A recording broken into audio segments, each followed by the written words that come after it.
after I'm done with the sports, I'd like to move on to something else, just to see if I can do it. You know, you talk about doing different things. Well, it's almost safe to stay in sports, so I might want to get out of it. Up next. There was an offer on the table, and it was weird that he wasn't signing. I said, are you nuts? What do you mean you can't do this? Pat, this will set you up for the rest of your life.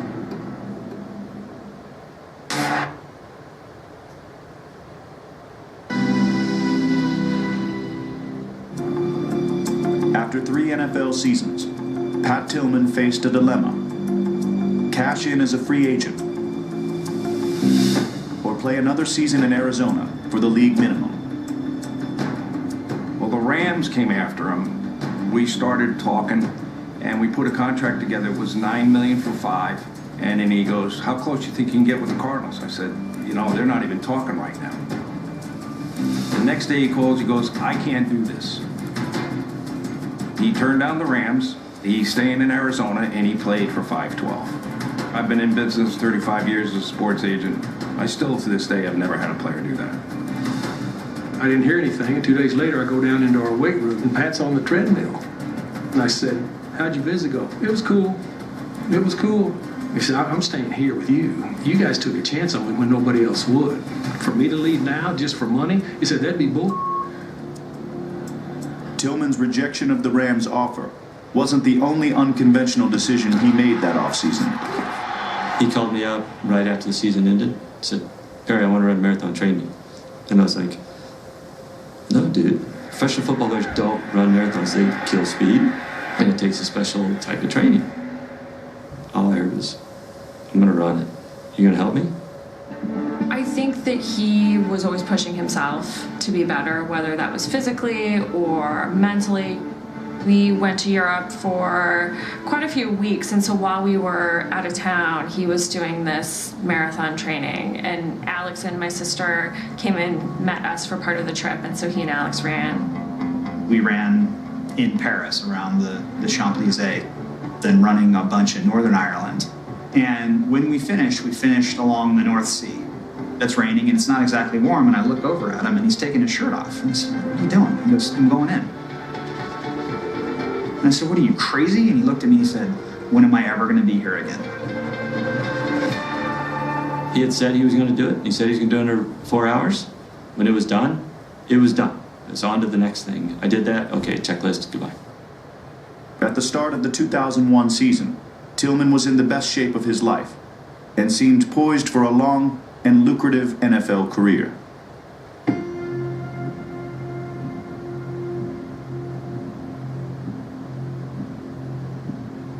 Players were off Tuesday, but sometimes they'd come in to work out. And so I'm sitting there watching this all go down, and Pat Tillman walked in. So I kind of turned to him, and he was sitting in the chair right next to me, and I said, what are your thoughts about playing a football game with all this going on? He was just so taken aback. It obviously affected him very, very deeply. I can distinctly remember him being in that PR room, just watching that television. As deep a thinker as Pat was, it had a profound effect on him. I want to play now, because if going out on the field and somebody on TV watching the national anthem and realizing that we're moving on, even if it is something as stupid as football, it is progress in the right direction. If it means anything, that's, you know, it's something. The NFL, once 9/11 occurred, they allowed each team to have a team vote on whether we wanted to play in the game or not. And I was the only guy on the team from the New York area. And so I sort of pleaded my case that we should not play in the game. It's okay, let's have a team vote. And if there's 55 guys on a team, it was 54-1. And that one dissenting vote to play was Pat. And I can recall being really upset, like the Pat is just insensitive. And I'll just never forget, he said, I'm not gonna let these people dictate my life. Let's go USA on 3. 1, 2, 3! USA! Yes! And I look at that, maybe that was what started this quest for his next career. Nice to meet you. Anthony Pat. It's Mike. Hello. Hey, Mike Pat. Pat, what's going on? Are you guys big city? Sure. Yeah. Kitchen, man. We're to have you guys out here. I'm from California. There you go. Oh, yeah. So, yeah, so So it was definitely during the football season still. His wheels started turning. People are joining, people are doing things, and maybe that should be me. Having been with him all that time, like I understood him and was supportive and looked at it as this experience and adventure we were doing together. Tillman had a plan, but it did not include signing a long-awaited contract extension from the Cardinals. End of March, I called Patty. I said, Patty, I got him back to the table. We're at 3-6 for 3. You got to take this for you and Murray. Frank, I'm thinking about doing something else with my life. Don't worry about me. I get to the wedding. He finally tells me what he's going to do. And the U.S. Army is getting a new recruit from the National Football League. Arizona Cardinals safety Pat Tillman says he is going to leave the NFL to join the Army Rangers. He says he wants to join the Rangers before he's too old. What are you doing, man? You know, why are you going to go put yourself at risk like that? But, you know, that kind of puts me on my level and puts him on his, you know. I might have been kind of a chicken where he wasn't, and what he felt was right, and he went and did it. Tillman refused to speak to the media about the decision to serve on the front lines with his younger brother Kevin. And it quickly became clear that no one could talk the enlistee out of it. I got a call from a young lady at the Pentagon. They would like to keep Pat out of harm's way and travel for the Army worldwide to talk to troops. She kept saying, we want to keep him out of harm's way because Special Forces in battle, the life expectancy is 7.5 minutes. She goes, you got to convince him not to do this. I tried to talk to Pat about this. I'm not prostituting myself. There are thousands of men and women that put their life on the line every day for this country. Who am I? I haven't done. I ended up getting a lot of, hey, Pat will listen to you, so you got to talk to him. And he said, all right, I'm sure you have an opinion, lay it on me. And I rattled off all my concerns. He heard me out. He said, is that it? He answered every question. The following students need to report to the guidance office: Levi Kasdorf, Michael Gagner, Jacob Miller, Carter Rasmussen, Bailey Gibbons, Tara Sonneson. Again, the following students, please report to the guidance office: You can make Levi decisions and it's all Kasdorf, very Michael Gagner, idealistic, but then Jacob the reality Miller, Carter kicked in, and it was Rasmussen, hard. Bailey Gibbons, and Tara Sonneson. In line. We didn't want to do anything with Iraq.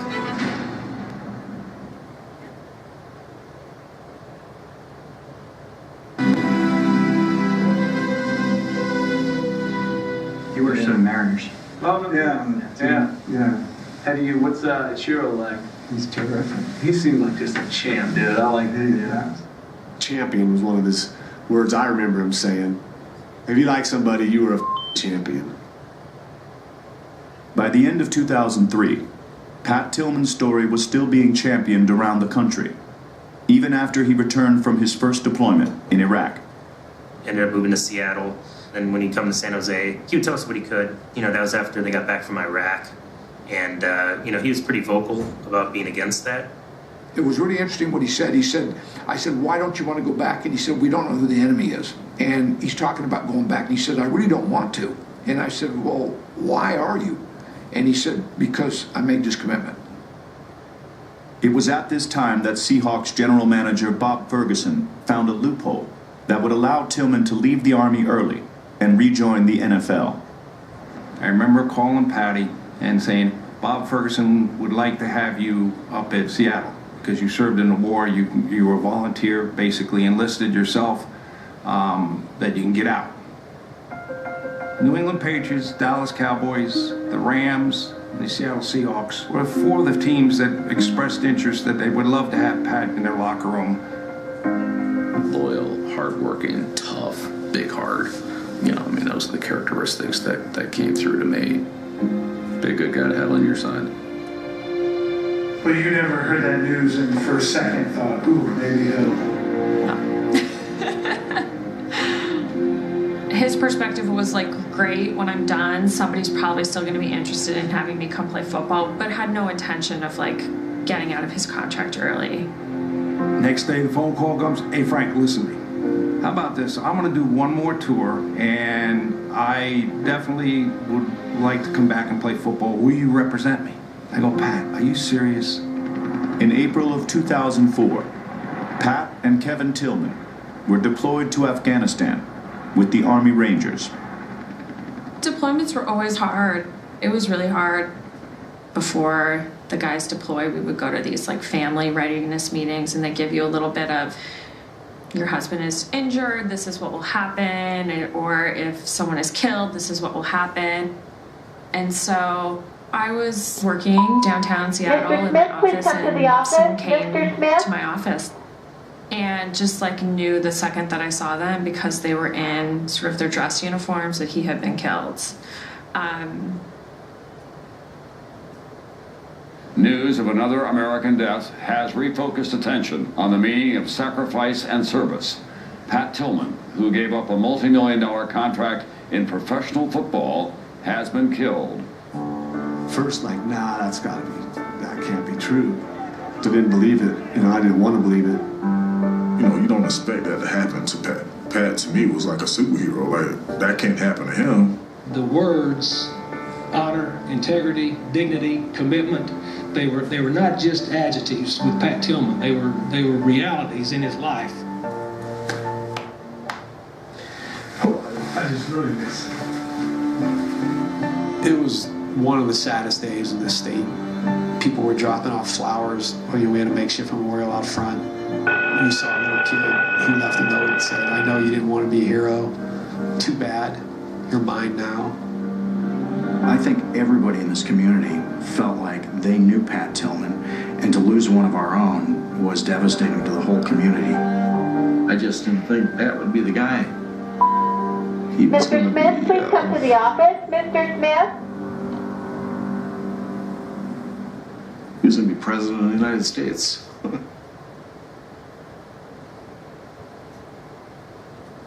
Or anything else he wanted to be. My mom called me. He said, did you see the news? I said, your teammate just got killed. And then in my mind, I instantly said, man, he must have went out in a blaze of glory, knowing Pat, is what I was thinking. The U.S. military here released a few more details, saying Tillman's unit was ambushed while on a combat patrol.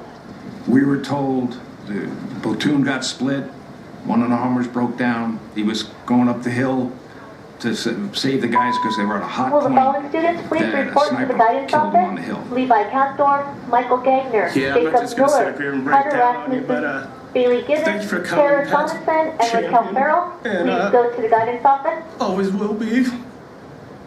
I don't know a lot about what happened to Pat, but I know enough to know that Pat was going at it the way he always went at it. And I miss my son. It's only been a week, and it ain't getting any better. The thing that came out was he went down fighting, and he shot 16 insurgents. And really kind of learning later on that was not the case was really the hole I think that everyone has in their heart for what really transpired. Wasn't too much longer after we got home that we started to hear stuff that what we were told was not true. The tragic death of NFL star Pat Tillman may be even more tragic than originally thought. The U.S. Army confirmed Saturday Pat Tillman was likely killed by friendly fire in Afghanistan. Pissed a lot of us off. It was very concerning how they could make up such a story, and how many others have they done this to? Tireless efforts by Tillman's mother, Mary, led to a congressional hearing and multiple investigations. An investigative series by the Washington Post suggests that Army leaders tried to cover up some of the details in a pattern of deception. They should have given us more credit. We would have understood that friendly fire happens, but it's inexcusable to cover something up and to lie. Our family will never be satisfied. We'll never have Pat back. But what is so outrageous is this isn't about Pat. This is about what they did to Pat and what they did to a nation. I try not to really think about that because it's out of our control, obviously. To be mad about that doesn't give me the ability to focus my thoughts on how awesome he lived his life and how I try not to feel like less of a man because I don't do as much as he did in such a short span. Up next. We have someone who's been gone for 12 years. They're still a memory. Yeah, that's an honor.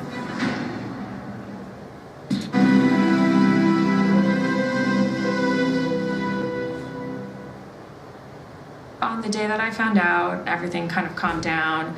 That night is when I opened it. I think that he wrote the letter because if it did happen, he wanted me to have something. Through the years, I've asked a great deal of you. Therefore, it should surprise you little that I have another favor to ask. I ask that you live.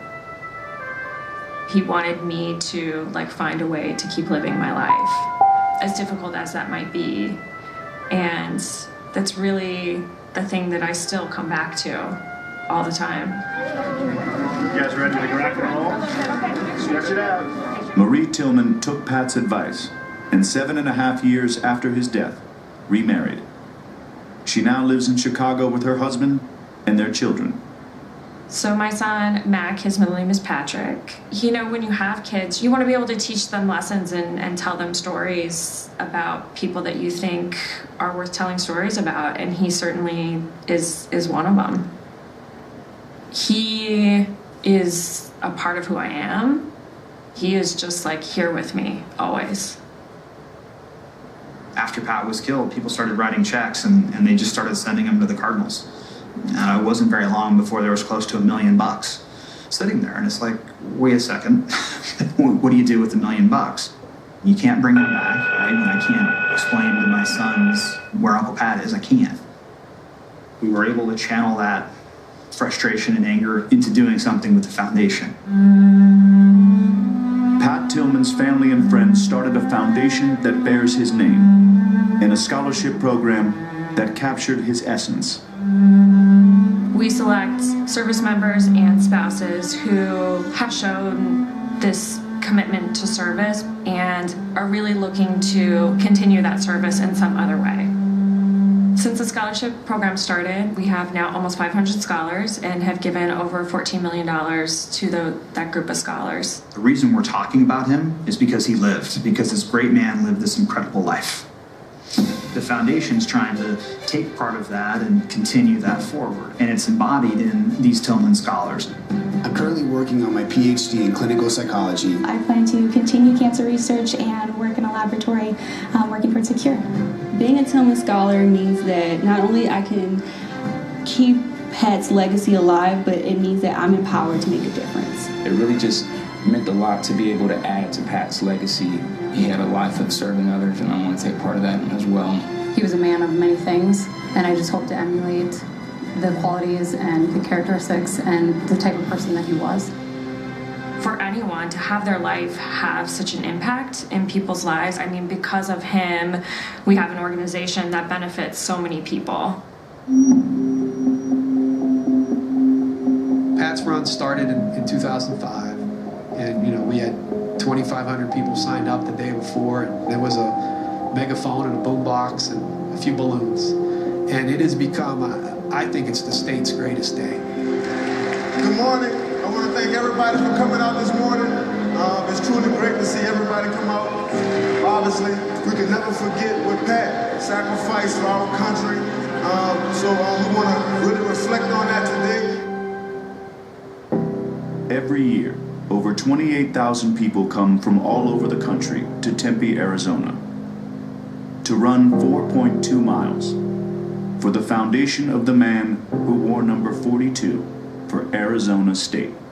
When you see kids 12 or 14 years old, they can't run this race and not learn about Pat Tillman. They're going to ask a question, and someone's got to answer the question of who Pat Tillman was. And when they do, the learning continues. It means a lot. I mean, he has so much influence on all these people. Little kids that might not even have met him, he has influenced and he has, touched their hearts, and he has just impacted so many people. All these people are here to support him.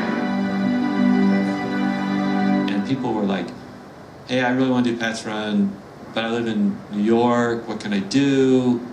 So the idea was like, well, let's just do it. Let's just have runs all around the country.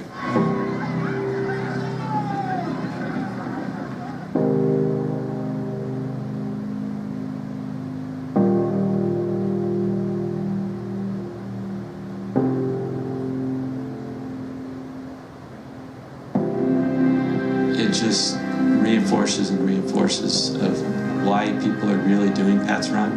It's Pat. People are coming because of Pat. Whether you knew Pat or a fan of Pat, you were touched by his life, we're very fortunate to have her here today, Marie Tillman. We are happy to be here, have the whole family out. It's been really amazing to see. Still, 12 years later, to see everyone coming out. The run's awesome. I mean, it's cool that that's going to last forever, but ultimately it sucks because he's not here, If you were going to retire, what would you want your coaches and teammates saying about you? Well, geez. Well, hopefully I'll give them more to say at this point. I haven't been here too long. Passion is kind of an important word for me, whether it's playing sports or whether it's, just living or whatever you're going to do. You should, in my opinion, you should be passionate about it, or else why do it? And that's, kind of, I don't, want to be dramatic. I don't know, but that's what I'd like. You play for the heart. Kind of, yeah. The heart thing is kind of important to me.